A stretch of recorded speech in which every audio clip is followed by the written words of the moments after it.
One of the best things about bass fishing in September is that stuff is finally changing. Cold fronts begin to arrive, and with them, so many changes to the bodies of water, whether they're lakes or ponds that you fish. So in today's video, I'm gonna share with you guys my top 3 lure recommendations for bass fishing in each of the 3 major regions of the country: the South, the Central, and the North. My name's Tyler, and let's talk about it. Another giant. Look at that, y'all. I can't believe what I just caught. Yes! Well, how's it going, everybody, and welcome back to TRF. Hey, my goal here on this channel is to help you guys become better anglers and catch more fish, no matter where you live. So if you're all about that, hit the subscribe button. So September is here. It is a month where the temperature range varies drastically depending on where you live. If you're in Florida, September is still in the 90s, even sometimes hundreds. And if you're in Minnesota, Michigan, New York, September can be hot, but averages around mid to high 70s. Definitely better in the North than it is the South, at least in my opinion. So I'm gonna split my lure recommendations off into 3 distinct regions: the North, the Central, and the South. Let's start with the region that I live in, the South. I think bass fishing in the southern region in the month of September is the hardest out of all the months all year long.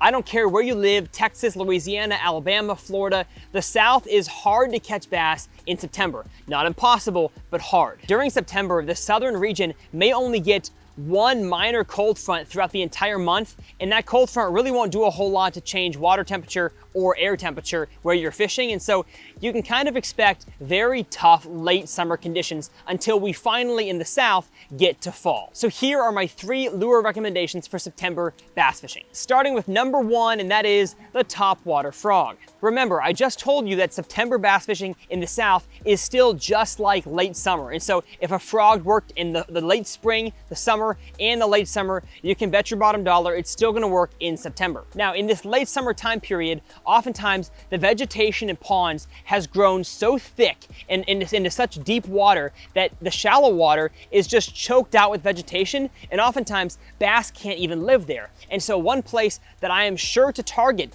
in September in ponds is going to be wood. I'm talking laydowns, I'm talking stick-ups, and especially wood in any kind of creek or channel you have feeding your pond. And the reason why I say that is because aquatic vegetation doesn't grow as well around wood, especially a beaver dam, any kind of laydown sticks that are laying over each other. That's going to be an area where the grass cannot grow at least as thick as it can in the open areas. And so because of that, there is open water underneath that wood where a bass could be sitting. When they are forced out of the shallow grass because it gets too thick and matted up, they're gonna go into that wood and especially into a creek. So I'm telling you guys, topwater frog can still work. You should always have one tied on. Basically, 10 months out of the year for us that live in the southern region, but especially in September, focus on shallow wood. Moving on to lure number 2 for September pond fishing in the South, that's going to be the drop shot. It is no secret the drop shot catches fish in both lakes and in ponds, but I found in this time of the year, bass, if you can't catch them up shallow in the morning or the evening or on an overcast day on the topwater frog, oftentimes the only place the bass are going to congregate is going to be the deepest, coldest water possible, and that is out in the middle on the edge of the grass lines, the edge of the drop-offs, and a drop shot worked as slow as possible with as long of a leader as you can get away with, 2 to 4 foot long leader, and the smallest, most wiggly type worm you can.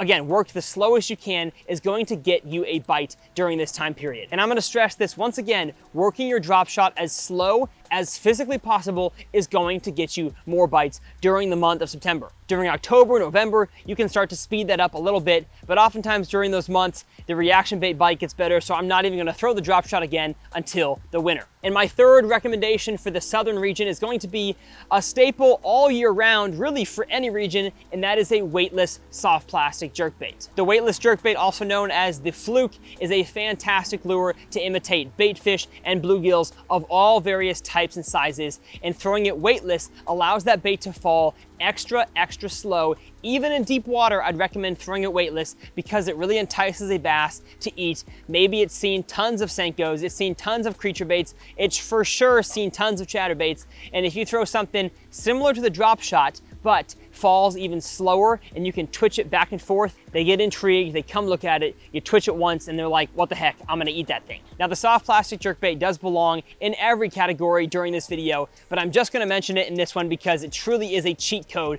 for those incredibly lethargic bass. And speaking of cheat codes in bass fishing, one of the most helpful cheat codes is Bass Forecast. Bass Forecast is a fishing forecasting app that has everything you need to know about how the weather affects your bodies of water, your ponds, your lakes or rivers, all in the palm of your hand. Bass Forecast does this through a very complicated algorithm that is built upon the preferred temperature range of a bass. All it takes is one click on the app, and Bass Forecast will spit out the rating for the day, the rating for the 10 days in the future for that location, the Sonar data, and a short list of lures and locations to try on your body of water. It is the only bass fishing app that updates by the minute for current weather data, so you have the most accurate information possible. For how much the weather changes in September, it's best to be up to date on your bodies of water and how the weather affects it, and Bass Forecast is the best way to do that. I personally helped to design the algorithm the app is built upon, and I use the app almost every time I go bass fishing. Feel free to download the app using the link in the video description, and by getting premium,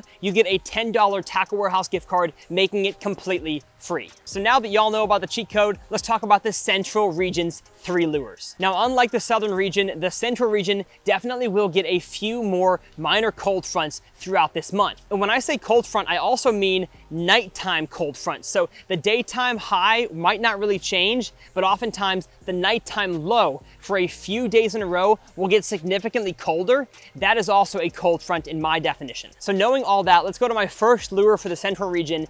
And really no surprise here, it's still the topwater frog. The reason why I have the frog in almost every single pond video, unless it is like the winter time or early spring, is because most ponds have vegetation. They have grass, they have weeds. And so if you're trying to catch bass around the grass, the topwater frog is really the only topwater that can effectively do that. Any treble hook topwater like a popper, a plopper, a walking bait, even a buzz bait, they have trouble getting over that grass without getting snagged on it themselves. And so a topwater frog, because ponds have so much grass, is the only topwater I really recommend for ponds. Now, of course, if the body of water you fish, the pond you fish, doesn't have much vegetation, you can forget about the frog, replace it with a popper or any kind of walking bait plopper style topwater in this situation. But for the majority of ponds, I still think a frog is the best topwater, especially for the month of September. Now, should you focus the frog as much on the wood as you did in the south?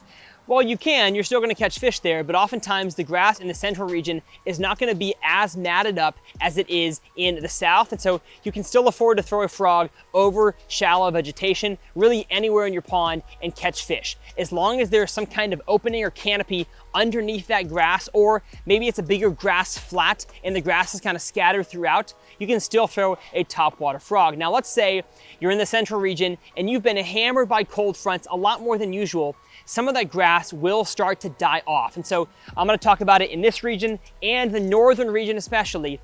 In ponds, when you have a cold front that hits, it will knock that water temperature down a lot quicker than it will in big reservoirs or big lakes. And so it can kill that grass or start to make it die off a lot faster than it does in those big lakes. So if the vegetation in your body of water has started to die off, focus your frog and all your lures around the most healthy green grass you can, because if bass have a choice, they want to be around the healthiest grass possible. Now, lure number 2 could fit in, I would say, the northern category, not so much the southern, and that is the Hybrid Hunter crankbait. If you haven't watched my instructional videos on the Hybrid Hunter, pause this video right now and go watch it, because it is a very interesting style of crankbait. It kind of fits into the shallow water balsa wood, the really fast floating crankbaits, but it is a plastic hard bait, and it has a very interesting action and retrieve to it. Ponds in that Central region have a really good mixture of good, healthy grass, and the Hybrid Hunter is the perfect shallow grass crankbait.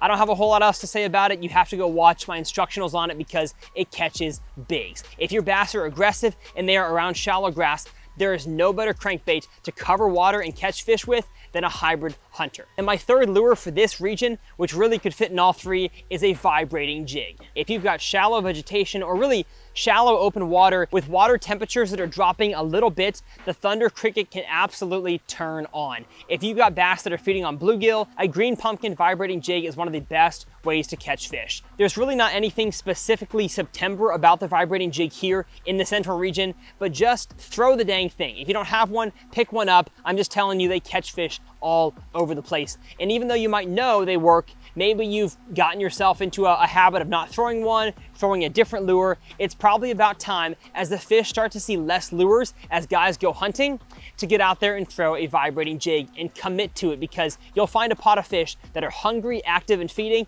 and you'll go to town catching them. And a bonus fourth lure for September in the central region is going to be a shaky head. I have yet to make an actual instructional video about shaky heads, but if you have a harsh cold front come through your pond and you have hard bottom, specifically rock or clay, a shaky head can work wonders even above a drop shot. Sometimes that cold water will make fish suspend in the water column, and sometimes that cold water will make them suck to the bottom. And when it does the latter, a shaky head is the best way to catch them. If you have relatively open water, a shaky head or even a finesse jig or a small casting jig is the best way to catch those fish, and work it as slow as possible. The reason why I love a shaky head over a jig in the month of September is because those bass are oftentimes in a really weird, funky stage. They don't quite know if it's fall, they don't know if it's still summer yet, and especially in that central region, like I said, you have bass in pretty much every stage there. So let's get to you northern folks. The northern region definitely gets the most cold fronts. I'd say 4 to 5 minor cold fronts and maybe 2, but definitely 1 major cold front. And what those cold fronts do is force that water temperature down, getting those ponds into a full fall environment. Now, I've made videos before, and as a matter of fact, I'll link it down in the video description, as to whether there is a fall transition in ponds. I don't necessarily believe in a full transition, but you'll definitely find fish go from not feeding as actively to feeding incredibly actively, but there's not really like a location they go to in the fall like they do in the lakes. There's no pathways they follow, there's no secondary points. The bass kind of just go from not really feeding a whole lot to feeding a whole lot, and September is when that happens most for the northern pond anglers. And so knowing that, my first lure for the northern region is still going to be a topwater frog, but for a little bit different of a reason. As the really shallow grass starts to die off in ponds, you're gonna find areas where those fish congregate to, because that's where the prey is congregating. So the bluegills, the baitfish, the crawfish, they're all gonna be at the most healthy, thick clumps of grass possible. And so using a topwater frog and your eyesight, especially polarized sunglasses, can really help you look at the areas of grass. It could be lily pads, it could be milfoil, coontail, hydrilla, finding the really good looking green grass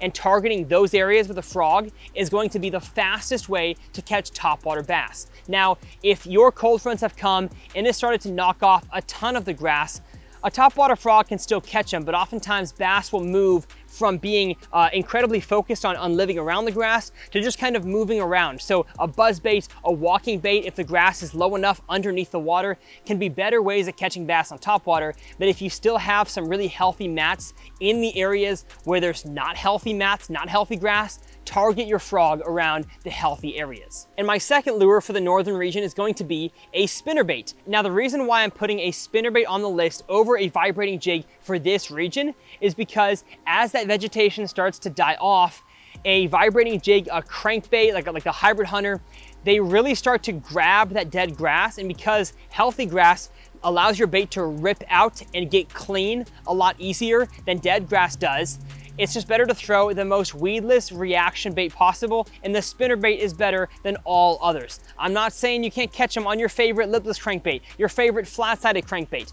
but if you're gonna throw a reaction bait, I would highly recommend a spinnerbait, especially as the fall starts to come and it brings the fronts with those high winds. If you want to pond fish in the wind, there is no better bait than a spinnerbait high up in the water column. Trust me on that. And my third lure for September in the north is going to be a crankbait, specifically a balsa wood or very fast floating crankbait. If you're fishing around rocks or wood, throwing a shallow diving crankbait that floats extremely fast, not around grass though, is the best way to catch shallow bass. In the fall, they get aggressive, they get hungry, and a flat-sided crankbait, specifically a balsa wood, is a fantastic way to catch them, one of my favorites. So that's gonna be it for this video. I hope that you guys enjoyed. If you did, hit the subscribe button, and if you wanna watch a similar video I made talking about fall bass fishing in ponds, I will link that one up here in this corner. As always, it's been a pleasure. My name's Tyler, and we'll see you guys right here next time on TRF.